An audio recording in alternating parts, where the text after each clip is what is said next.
sedi ya obero de wata goto holorbe inami ngali dum président de yaltini tan holor union africaine mi wana mi ngali dum Nations Unies président de l'Union ben ko fusi be non fusi be bokka oyidum non ka yali vous avez vu ça avec vos propres yeux avec vos petits dents ido marado inna yesi kariga fala do mi minalde haita goto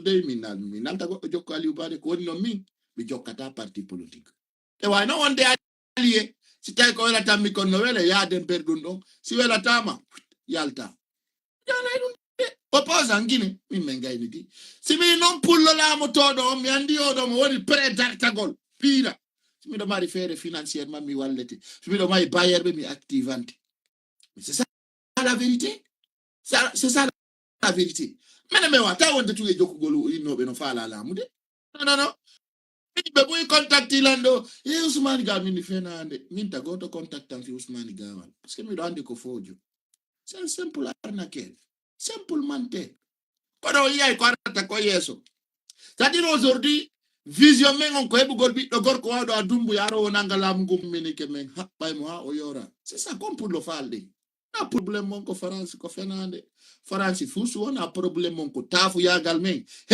ko onon do yurmi nane ono ina ko France woni problème mo hono France woni problème mo hay no France wonta ka leydi mon justa ko France radima ko fuldo jelo yay fatti France no wi to neni mo ngebe mun no wara terte dum on fenande goto falla biddo pullo lagina sina hore makko a France de aju France yala ko pullo futa so finte be hay pullo futa warabe wolta tette problème di mo voyon ko France wadi kono France mariage mo hono France mariage mo haji France e mo jode si non fala Antonia do Palestine foko bet pale tagetu ay gaina wien ko France woni lorude no terte ko fenade si be ngelo jodi France wata kontude dum kayda o tafu no wullito tafu ko dum bene yo Allah dando en gido tafujo yalla dando wete kon tafu yaga tafu no yurmi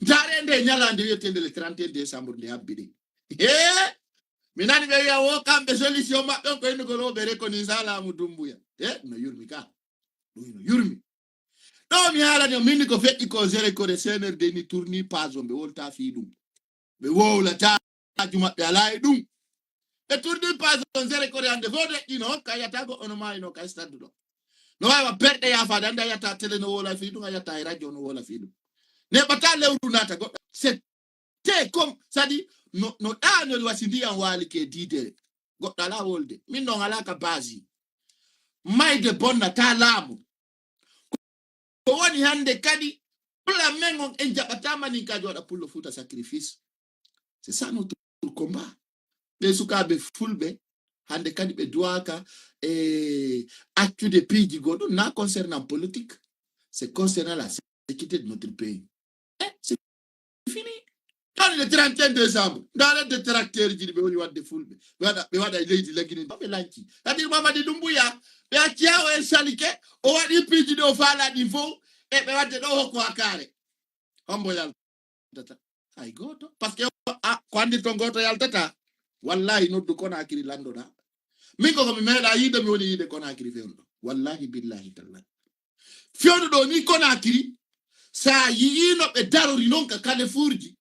Atawa ino hulbini mina mi do ala ni mama di dumbu ya wata don couvre feu don si entre moi et lui so stava de don couvre feu parce que hande si tawi mama di dumbu ya derrière au final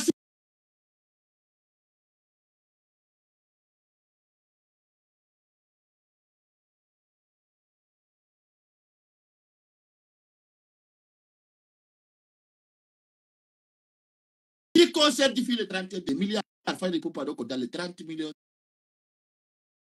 c'est on dit comme ya l'entendoni station du bus no mari crise carburant e bloqué carburant ala yetak do hale 31 décembre moi la essence ko daroton do no yurmi hande dini kala moi la essence lande nodde lando dum Conakry fendo di carburant ngala be bloki gambe jogiti be fala be jonna ma be acca do be bloki kala station wado isal fo be bloki ni mo la ono jatti moto mun no doga ye kabele ndano da man autoroute ya autoroute on ta carburant manka go kono route de prince of puissance ala fionu c'est parce que le 31 décembre be décidi ko hande rompoint di fap ibe darni pick up des gendarmes du Conakry landu na mun ko ngalde do wonbe Conakry kadi confirmer feno nini bendo no kwa yiuda be dandil be ko pinka be jogiti na matrak moy dawo na gaz la kilimosen ko pinka vrai be jogiti ara tout ya et puis no woni flagrant et ce que je me rappelle jama no wakili imbe be no wakili kono nyande go sofuno siki ko dans London c'est en 2023 do l'année 2023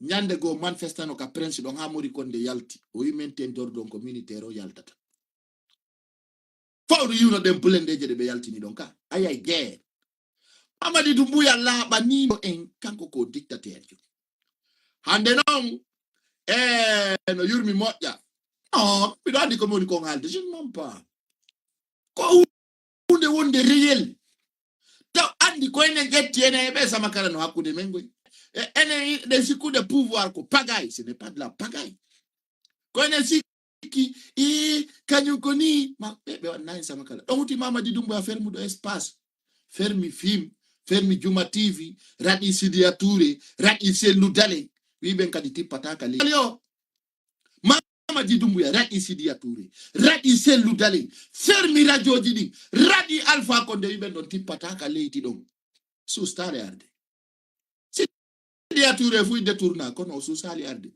Sidia Touré meda no dede krief kono goddo yiton Sidia Touré eto Sidia Touré ande su star de la Guinée il n'ose pas de venir à Guinée pourtant quand on a Kiev quand on est détruit ça mais il a peur d'être emprisonné parce que toute personne qui prendra un mouvement ils vont te prendre ou faire un porté disparu ade si mi faya minimum no la fi Foninke Mengi est devenu du passé ko en lutube no wuri ben kon no wurirte dandiren yimbe wombe baawo men isinen jamao andi den jamao ota mo wonde yaadude do ko dundo woni golle makko imo woni capable wadugol dundo hande fo no andi ala Guinéjo mo anda à travers le blogueur Mamadi Doumbouya ko wara o c'est ça hande d'ailleurs ala do Guinéjo mo wolanta fi Mamadi Doumbouya wala ko sifano ma fi makki hande ay ko intérêt fo no andi Mamadi Doumbouya ko ne do bon hande go no wama inde Mamadi Doumbouya no gollude kono Mamadi Doumbouya mari ko golle kono Mamadi Doumbouya mari ko wada na Guinéjo hein hay fusirier hande o éliminer toutes les influenceurs du pays sina tawabe don fo yi ko fewndi ko regardez mais kon Guinée bebe yalto yay goy Guinée bebe yalto yay kono mi anda ko hitande honde kono e laamu Doumbouya ngu mare manto do madi deftere mi wondire Guinée yalto yay pire c'est la Guinée ha mo kala hula ina tawno ngula mu do fe ira wallahi la Guinée pirete parce que mi do andi marché jidi no satti la Guinée pirete parce que redu wonata nyamale la Guinée pirete soulèvement populaire wade non nay opposant jore wata goy la Guinée pirete de sous-préfecture à préfecture mais on ben de vivre Mamadi Doumbouya do fo quoi fondation gasa si dum gasi ala ka fotte goddo lande mi monana kiongoy mi ala na je vous donne un rappel mais oui CNRD wana parti politique ona woni hendade nyama fewndo do andite non CNRD wana parti politique goy be mari haaju mon ha le 31 décembre feƴƴa si don feƴƴi ara c'est fini hara ande kala ala mo lando do parce que nde nyande on fottata e goto sina jogido finkari fenori don nodde da yi don da e ministre yi don da e goddo jonnon 5 millions 10 millions 30 millions 100 millions ɗum no wadde ni kono si ɓe gayniri haaju maɓɓe on e mon hara hande kadi ɓe ala haaju e mon hara onon tigi on waɗama sadaka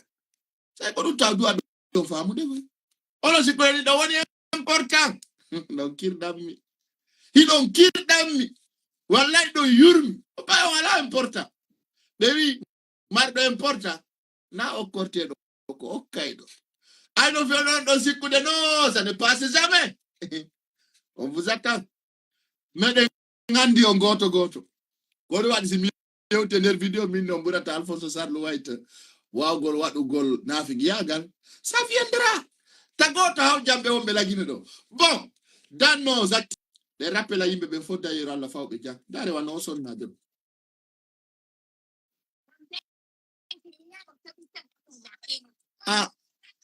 o fami fewɗo ni sigaɓe rewɓe ɗo buyno ga par ce que no sonji marché ji ɗin ala marsude ñamete ala maro no satti mo kala ni lili no ñirɓini no woni prêt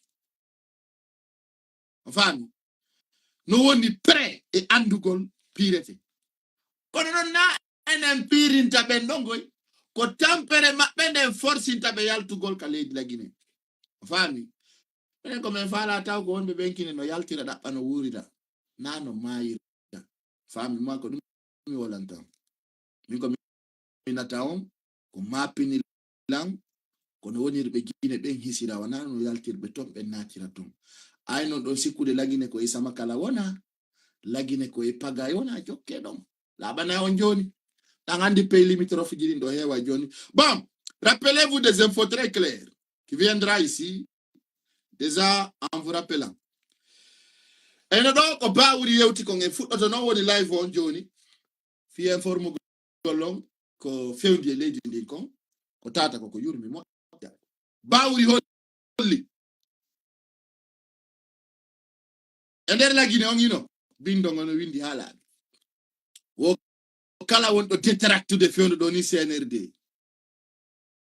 fami o kanko justice international o nangayon ɗo woni siko journaliste woni siko politicien jo bawri ande mi andi no neeɓi Mamadi Doumbouya ni ittay mum kono ande mo andi piiji buyi himo wujji fami piiji buyi himo wujji oto Mamadi Doumbouya andi fimo toyotawal blanwal ngal bawri ƴettuno halfinoyi nokkugo andi piiji buyi no ton bawri no sikkude no joƴi no sikkude no andi affaire politique jangugol ha ko feetere kono mi yiɗano o mawɗo sonjo ko sonji ko fuu tawata kono kastori fofana woni wona dilfirede ni e prison ji o dilfirte kono ɓe wi yo Allah danɗo en fedande bawri ɓe ittay mo e laamu na ɗo aroto waɗon o promotion mon artiste poɓo pakeɓe to déjà mi yarlanaki kala winduɗo ka pasan ɗo inde on artiste mon ɗon poccuɗe ɗo telte ɗum wone yimɓe partage on vidéo ji men ɗi like on c'est ça qui est plus important mais no kasagara ko artiste jo e hoore mum woni wadde ɗo fof kontu ngaɗa ɗo no yurmi dans ce cas minen ko min influenceur ɓe tabutuɓe e leydi lagine ndin meɗen tabiti na pocco pacca yimɓe jombaɓe seeda dans ce cas serguine bawri no nanirɗen no hande wi maɓɓe 18h kanko bawri mo duwano yawgol Air France kanko e ɓengu makko selon des sources que je récite ɓe holli bawri omo yiɗon ɗo hari mo fokkiti yawgol France dès arrivé à l'aéroport e wi maɓɓe o bawri ampesa yaltugol s'il vous plaît. Ok, attendez.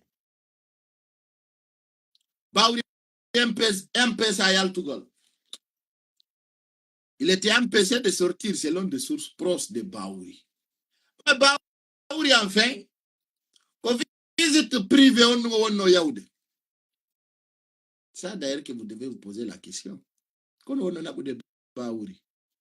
D'ailleurs, Mamadi Doumbouya a rappelé que le gouvernement Baouri, règlement intérieur, et holli, kala on neɗɗo yalto leydi ndi, ma iwo lagina yaha nokkugo, no duwa yahugol ka Amara Kamara, o windana ma kaydiri ordre de sortie. Winde. Rappelez-vous de ça. Dans ces cas, les gens doivent savoir, Mamadi Doumbouya, o itai Baouri gwe. Donc, hors de question. Alaka di pullo panna do kalamu do yidado. Pullo inafigi yo no hakunde maɓɓe ton kamɓe ton. Kono enen haju men ala. Ko kamɓe fulɓe ɓen kadi woni fallinirde ka Mamadi Doumbouya. Kamɓe fulɓe tawaɓe ton ɓen woni ñamindirde. Kamɓe woni gerdude, kamɓe woni pirude hakkundeji maɓɓe. Je le dis ici. Min ko pullo goto mi yi wonɗo golludude Mamadi Doumbouya maranɗo pullo Fuutago anniye o korgol mo goto pet. Min non o welata hande kono mi ala e fi makko. Yawɗo ton nafi pullo ko Ceerno Mamadou Ba omo dingiray. Onno du woni wallude ɗon puloygo heɓa oto, puloygo heɓa 100 million. Kono tu woni walde kala pullo wonɗo ton haysi wujjama sendama o kortama. Sago makko ko kanko tun heɓata. Wondi ɓe Mamadi Doumbouya ɓen fop wonɗo nafude fulɓe ɓen ko goto pet Ceerno Mamadou Ba omo dingiray. Conseiller personnel makko ko waɗi sabu Binta Lali hokka oto wan. O waɗi sabu hande Mariama Kankala ɓe ƴawi e oto. Ina waɗi artiji ɓe ɗo ɓe waɗi ko bonni mi wolta fi maɓɓe. O famine? C'est quelque de clair. Même enen ko feƴƴete ton ko fof ɓeɗen andi. Meɗen andi e on connaît tout. No ton fulɓe on ɓe ƴettude mbuɗi e inde fulɓe ɓeɓen andi. So no hanine ɗon yala cause no wodi fulɓe on ɓe yadde e Doumbouya fuu si ɓe nafa fulɓe ɓe. Rien absolument. Hay hunde. Hay e hunde ala ko ɓe nafi fulɓe ɓe. Taw ko mollan so. Allô? On va vite. Il y en a plein. Pourquoi je pointe mon doigt sur lui? Parce que lui, il doit dire comment on y est. Hande ndare be fulbe on be yadde Ousmane Gawa ben fop. Hay initi be Ousmane Gawa bi be mo hay ko be nyama be ala. E bande mi jidirare bandire. Il est de Ousmane Gawa, faut sérieux. Ousmane Gawa, c'est un vrai pingre, faut so borta. Hay maide. Faut so nafa. Kono Ceerno Mamadou Touma sendete o oyna e ay kanko bete so hendike ay so duite ko na endoto seeda. Kono wodi fulbe wona be jonne da henda ay be hendi a hettata. Mino wodi fulbe wonbe yadde Doumbouya be mi andi. Yoɓuɓe mbuɗi welti fi gardi ɓe Doumbouya no atakila. Nde nyande mi ngal mi wuli pullo Fuuta hakkunde Allah. Kono toujours min jogorta neɗɗo golle makko bonde ɗen. Ɓawto ka tawi min haaju an alay nafigi. Allah ta fofo tange. Pullo Fuuta welti kelli noddi gardiɓe Doumbouya atakuɓe lamɓe dans un restaurant o ƴetti mbuɗi o okkori ɓe wono o weltanike ɓe. Kono min hande mi yoɓitiral mo wulde bonde. Kono peut-être travers cette vidéo là o anday ko moni ko ngalde. Ɓe wi andi fanki anday mo kala ko miji min goto wattala wadde ko bonni sina ko yuri ko Allah.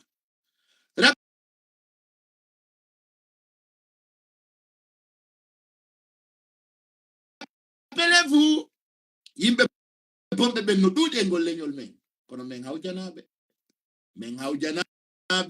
parce que ɓe mari koye argument hoye maɓɓe fenande ndaru an kay no waɗira avenir ma minen meɗen mari avenir mo ala avenir ndaretake minen komin yimɓe maranɓe hoore ma amin avenir amen o. Vous comprenez?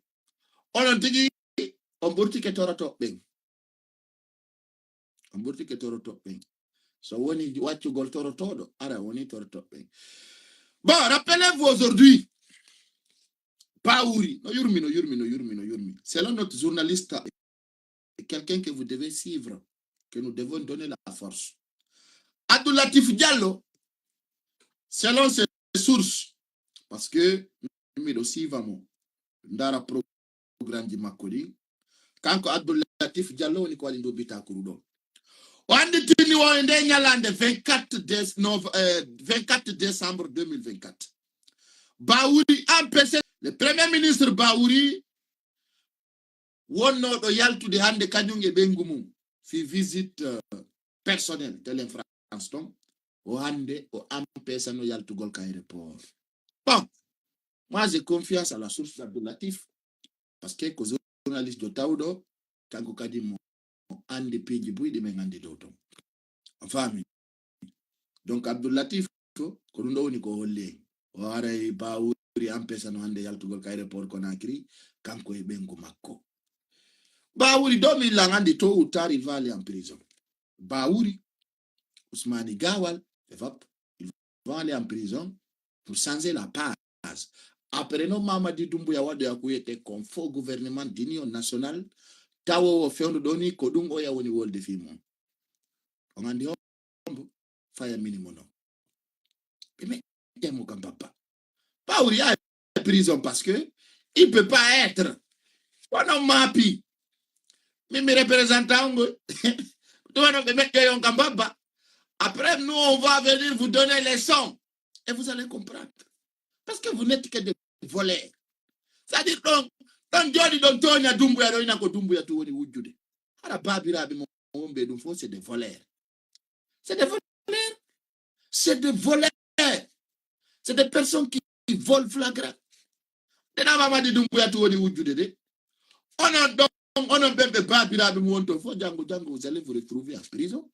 Regardez les cadres de la douane qui étaient là, flagrant. Voilà, aujourd'hui, ils se retrouvent à la Kiriev. Et c'est nos grands, c'est nos frères. Voilà maintenant les pots cassés que vous les mettez. Ça, on a eu de notre demoiselle, tu vois, non? Donc, rappelez-vous que Hande, Baouri, ils ont une difficulté, non? Mais ça va se savoir tôt ou tard. Ça va se savoir. Alors, rappelez-vous de cette information. Hande Mozambique, no bepondire de motia. Il me benori no fo kono la Guinée. C'est bizarre, Afrique ulbinike. Afrique ulbinike motia. Hala no andi do no Yaguba Conte. Onko ziz do jogino do kaidiji kaso ri fofanadi. Bauto menen kamengandi kaso ri ko bandi ko soketedo menen kaso ri fofana yuru matana. Kaso ri fofana. Motawa eko empêché pour le foot à la magol parce que quand on prépare notre Alpha Condé 3e mandat. Kaso di Fofana Yaguba Conte ko wonno ko jogino kaydiji makko dinka Kiriev ko ndo windo no kaydiri wi yo yaltu awa Ali Touré babaru mabbe do yalti wi ti on don ka posto o hande kadi o halfina on programme Kaso di Fofana o holli kanko Ali Touré o Kaso di Fofana ko prisonnier il va rester en prison. Ndare golle labade golle moƴƴude de men kelli Kiriev be sikkono ko officiel de l'enton kerira Kiriev ko mojo berende fo andi fi mum on andari yimbe Kaso di Fofana no kella hino welti hino yara hore ay fi ergine wo lama joni non kono menen me weltanto mame ronka weltagon fami hino do no windi halabi regardez hino benen do fusala ko inventa. Il n'y a rien qui était inventé. Voilà, très bien. Va te reposer un peu. Vami. Dans ce sens, chaque personne doit savoir la vérité. Chaque personne doit savoir l'active de ce mouvement. Hande, Kaso di Fofana en prison, il n'y a même pas de jugement. Il doit inda no mari yimbe mado yimbe no andi be ma Kaso di Fofana ko populaire ay no kirdami un homme populaire peut pas aller en prison et puis yalta fous rien ay fouy nothing hara fusala hara fusala nderto ya rien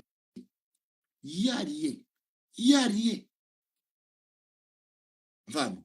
Donc rappelez-vous que hande Sandari Kiriev no woni wadirde golle mudde mbuyara e nata wambe kellude foppu ya Kiriev no kelti laisse tomber a gouvernement d'union nationale wada. Là-bas que vous allez comprendre. Bon, mais à la non fio CNT. Regardez. CNT comme je bere yurmu de fi bonno ko legi. CNT comme je bere tawore kaka dansa kuruma ardi. O neɗɗo o jiiɓa e guinéen o jiiɓa ko wiyete ko laamateri leydi ndi CNT wawi bonde o si Mamadi Doumbouya nangama ko wonete kon CNT liɓe CNT ko hunde nde andanɗa hoore ma hunde bonde hunde wonde jiiɓude ɓiɓɓe leydi lagide ndi CNT mojo bere halkade ko CNT windi kaydiri ndi Mamadi Doumbouya yiɗi yo jange CNT no hulɓini CNT jiɓi leydi ndi. Pourquoi je vous rappelle fi CNT ko CNT windi bita kuru holli taw ko avant projet maɓɓe o kala faalaɗo wonde candidat goyno wawi wonde o rewa pay kum dir à l'âge de 35 ans siɗama jeeya e mojo bere nde haray ɗa wawi wonde candidat o rewa ka militaire ma kana militaire si taw no opposition no lagine num dansa kuruma ko ndenyande o ittete no dansa kuruma hatta no don tungoy o winde dum Guinée woni inude élection o sabuda hidon andi si tawi kambe élection yaama ko kambe wondon ko kambe laamoto kadi ndenyande dansa kuruma ndara o acca don andi plus toujours innugol na be fuy gayna ko be mburi on gaynude parce que foti nde rayna goddo gayna hunde ara da woni capable wadugol ko woni ko wadde enen dubi sappo e joyi ne sont pas capables de prendre le pouvoir e ƴettalamu jogoyne fulɓe gayna nane fenande enen ɗon ko woni gayna goɗɗum enen e jogiiɓe laamu ngun ɓen e faalaɓe laamu ngun ɓen enen ɗo ko woni gayna goɗɗum par ce que fonde rayna goɗɗo e il est incapable foti ara da waɗi ɓuri ko waɗi ko kono bon vous le voyez ils sont le pouvoir inna no ayɗa faala ko ɓe faala ko te manque tu n'as pas les plans tu n'analyses pas tu ne retiendras pas inna ɓen no gayna koyne woni gayna koyne e hani ɗen faala innugol no ko Allah woni muyanali en Allah woni muyanali en Allah moyani en de en hendi ke laamu no keli buy laamu ngari hakka juuɗe men enen ne yiɗa maayigol ɓe ari ɓe wari en vrai yiɗa bonnanede ɓe bonnani en yiɗa piyede ɓe so femme moi je dois partir en Guinée poro andi ono ɗo rondi naafigi yagal doaɓe yaadi lagine ɓen o inata ɓen ɗo yo yawtonde muk fenande wela tan lagine min na laamu min mi hendaki taw lam mi ala parti ko jogiiɓe parti ɓe doa yawde lagina e kamɓe faala laamu enen no faalaɓe yoɓe laamo ɓen min wona ɓaawo maɓɓe sigi ko noon doa yarde kono noon kam on tu yiyete hiɗo wiya yo salni jul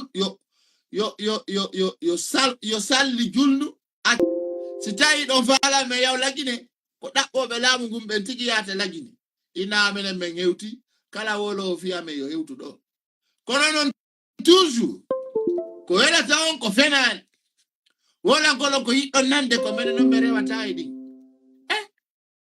sympathisant ko wawi ko wigol opposant jo yo yaw mi hewtira ɓaawo kono hande yaali militant jo no ɗaɓɓa laamu kañum tun ara opposant jo wala ɗo a wolat ɓe wolnama e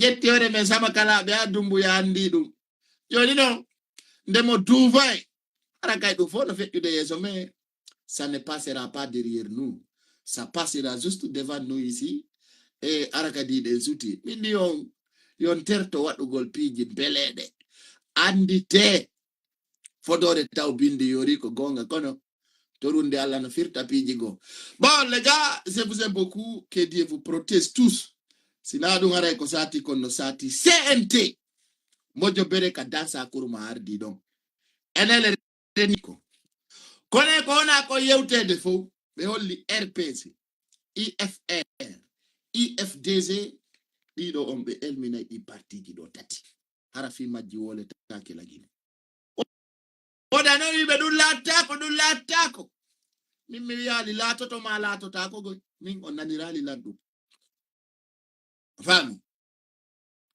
ko mi ali ko min nali lato to min nali lato tako kono CNTO e immorde o ministre ka Ibrahima Khalil Konde jogiti don ka administration be do be décidi be elminay di parti ji do tati be ni be elminay di fiyo lagine wono dans l'instabilité IFDZ IFR RPZ di do be elminay di kono di parti ji da di IFR ba RPZ ba ben do fo ko maybe fo no andi dum don joni non cede ko be holli ko be elminay di ono fo do andi di parti ji don hino wada en observation au niveau de la ministre de l'administration territoriale.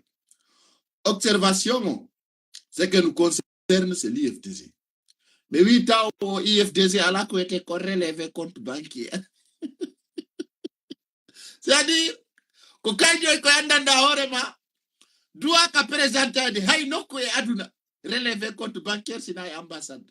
C'est-à-dire, on a la fichier, qu'on lit compte bancaire justifié. Malgré, on a la duno. Puis, quand on a horema do, ko fi tuwa gore ningol parti jono aybe din kay jiji don voilà jono ka be ardi don ko tawata ko matum be elmina IFDZ ko don mi woni ngarande endere o video do be wi joni congrès me da wadde on parti do ko ngandi be holli wo mandat présidentiel dalengo ko lannata ko janvier 2020 wonno kambe ko be wonno wowlude ɗum kambe be wonno ko be holori jono be wi bon be wolali ko IFDZ direct be ni taw wono wodi do partiji fédération mabbe fo ko fulbe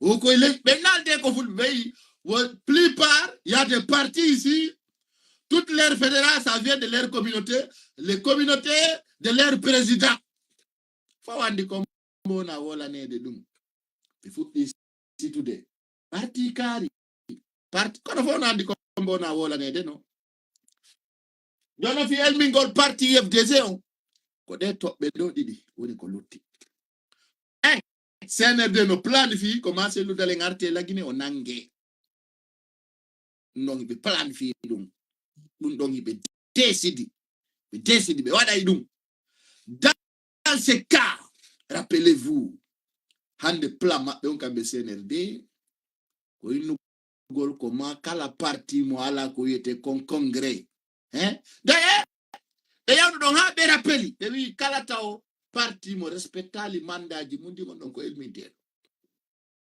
fo nani goto men minaki ɗinnugol 31 décembre barali lere yoni janvier dole CNRD même minay ko be même minta comme parce que leur barali enfin voilà leur plan B que beaucoup de personnes doivent retenir. C'est quelque chose de clair que vous devez retenir encore. Dans ce plan, le CNRD décide d'éliminer IFDZ coûte à coûte. Argument maɓɓe fo ko pijidi o IFDZ à la compte bancaire ɓe waɗali congrès fédéral ɓe maɓɓe ɓe fo représenté a leñi ɗi fof ko ɗum ɗo woni argument maɓɓe on fewno ɗo ɗum ɗon woni ko ɓe woni elminirde IFDZ. Dans ce cas, informez-vous que famille, informez-vous que ce 31 décembre yoni ɓe kadi wo parti on c'est organisé un congrès donc ka leydi ton tu wata wonde ɗum ɗon ka leydi lagine tu wata wonde jono ɓe si tawoyi 3 mois on timmi 90 jours on timmi tawi IFDZ organisé le congrès. Qu'est-ce que vous attendez la suite? Parce que wana IFDZ tum ɗum honno na IFDZ tum jogiti parti jogiti do les choses pareilles. Enfin hande plan maɓɓe on kamɓe CNRD plan maɓɓe on c'est comment éliminer IFDZ. Jono si ɓayni congrès waɗata sinaka leydi lagine ton min nami haaldude ko Ousmane Gawal o wi wo IFDZ watta congrès hors du pays. Afode Ousou Fofana jaabi kambe ga déjà si congrès wadal ku présidentiel de le président Macron. Vous voyez tout ça? Pourquoi je vous informe de ces informations? Quand dit Tingolong, faire un plan CNRD, c'est comment éliminer IFTC. C'est la seule vision que Mamadi Doumbouya détient comme Rwanda. Mo andi kanko hande so elmini déjà o elmini président parti il ne golo artaka leydi wada activité ji makko politique de. Ça c'est grave. Faut no andi dum. Faut no andi dum. C'est-à-dire Mamadi Doumbouya a fait son plan. Comment éliminer ces loudalés pour ne pas qu'il va faire ses actualités politiques en Guinée. C'est déplorable. Les gens doivent savoir la mobilisation. Johnny non, plupart opposants bébé, wediti kadi mo yanu, itiila. Itugoli la ma pengol, ko kambe, jodi ha Mamadi Doumbouya hepi bayerbe. Le 5 septembre, Mamadi Doumbouya n'avait pas de bayer. Il n'avait pas des armes lourdes. Mamadi Doumbouya, pendant 2 ans, il a collecté de l'argent. On a fait des autojes de Mamadi Doumbouya ou des démonstrations. Fi au fait d'indépendance fait. Je trouverais que lourdement préparé au saut de Kougardi. Hande sa yayi ka palle de ngotoje de darno ko nevi. Hande de fo be wada de ni entretien yalti na kalawi darna. Fo no reni dundon. Fami, fop no reni dundon. Delle so dira ka fi bali, e so dira ka fi ot, e so dira ka fi kulle, e so dira ka fi rien absolument. Ko de so dira o ko fi wargoli bebe. Fi wargoli bebe tout bon so dira intimidation. Des armes lourdement armées. C'est-à-dire lourdes armes de sodi. Quand be sodi dundon, c'est pour en cas de cas si bebe ni yalte. Bebe no ano yalte de e gebel gotel. Ko si tawi mobilisateur ben wodi atal don tungoy. Après ils sont pris tous les mobilisateurs kala wondo e mouvement faut be wadi porter disparu fami yurumi non naine wadi dum c'est l'opposition qui a fait ça kambe woni ko aki tan wadi e be wa mobiliser de yimbe be détractal be jabal fam gol Doumbouya parce que Doumbouya o dayni opposition ngoy o dayno opposition de jetta la mu mi jonna on kambe be bale on akila andugol Mamadi Doumbouya watani. Ils n'ont pas prêté attention à ça. Savoir que Mamadi Doumbouya ne peut pas prendre le pouvoir à donner, c'est-à-dire à qui ce soit. Bon, enfin, il a fait ce qu'il a fait. Maintenant, on a un dictateur sur place que personne n'ose affronter. L'Union africaine affronté. Aucun membre de l'Union européenne affronté de Doumbouya. Parce que déjà, ils le savent que Doumbouya c'est un danger pour l'Afrique.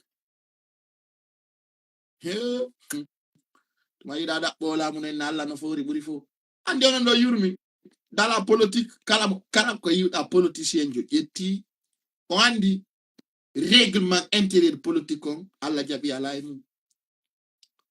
la politique n'est pas de religion. Politique, chrétien benoton, Jules benoton. Politique à la quoi la buriforu de les politiques c'est pour les hommes.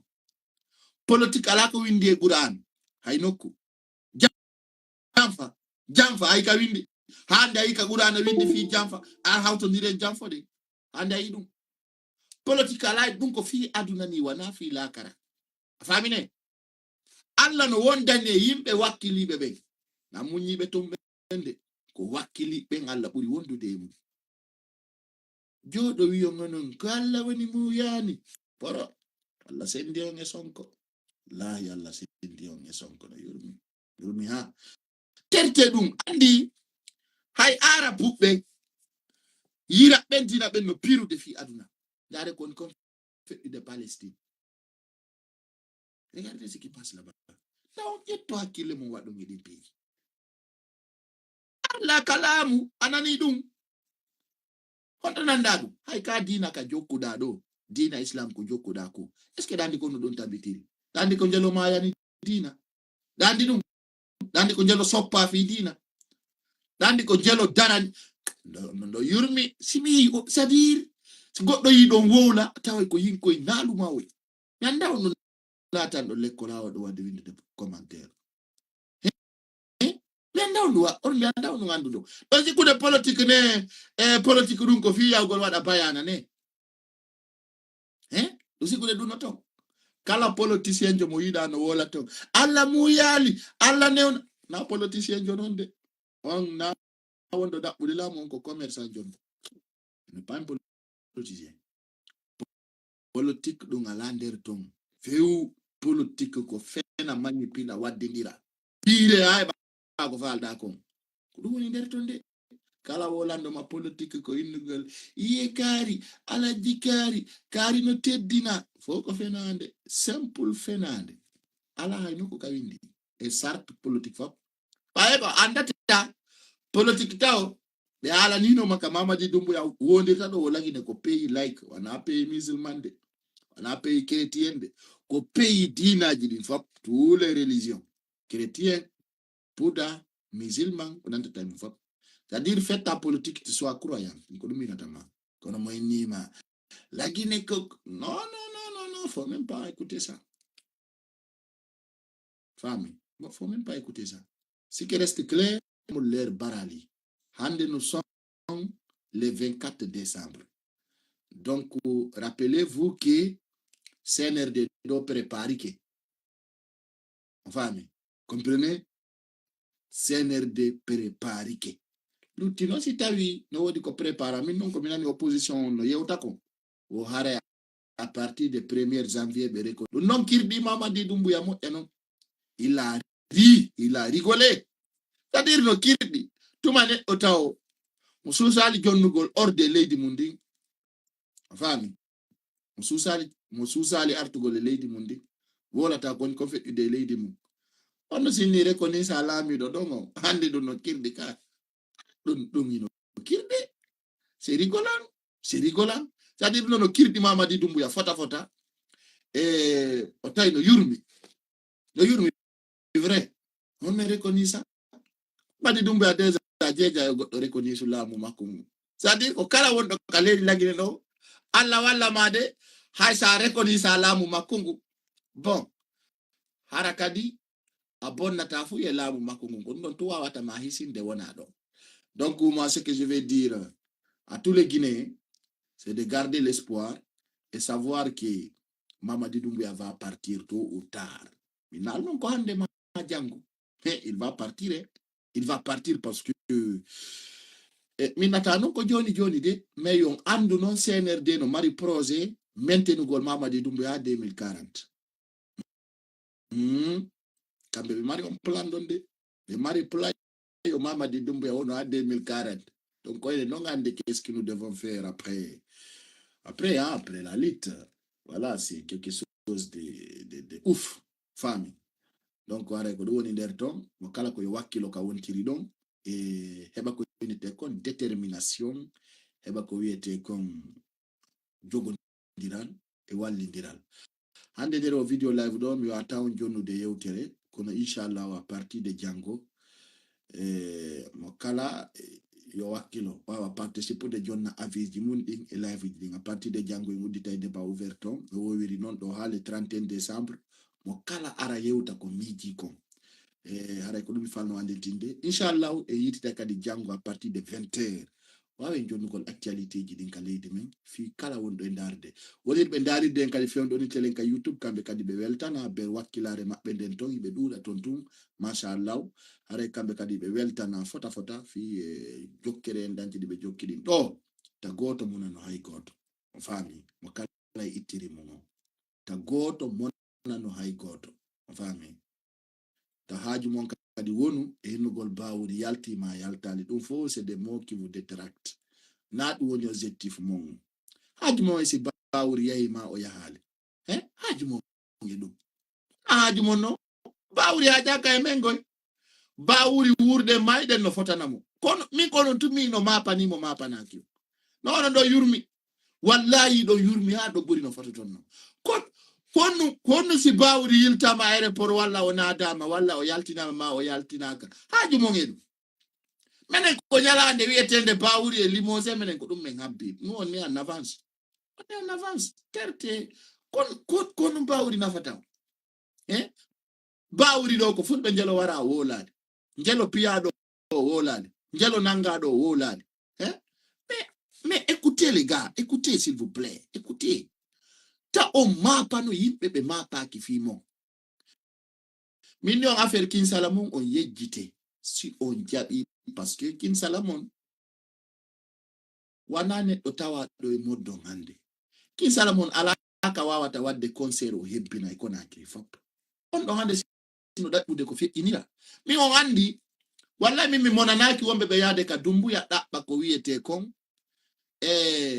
dépense parce que yon andu vi adna no satti surtout vi mo wanu mo King Salomon fiondo dion King Salomon anda o yayi o amani dumbuya ta dum ngaldi mum parce que anda o yi tourner makko en Europe ka ala ka wadi concert o hebi yimbe hande ko yimbe dawa wata yimande dumbuya ngaldi nay yimbe sedabe wano Siphon Balde hande so yimani dumbuya en tawa dum no boyli on do ronka ko nyama hande wano Habi Fataku so yimani dumbuya en tawa dum no boyli ka kono hande wano King Salomon ndaremo ka video ka ujodi do sai mo don bano adama yurmete ndare lando hande mino wodi yim wo lay be fi piji ndare tawa jara do wona mone mabbe acce dum jara fiu ande ko si Jani Alpha yimani do dumbuya dongal dina jama ina ko Jani Alpha wadi dum. C'est ça la vie des hommes, c'est ça la vérité, c'est ça la compétence.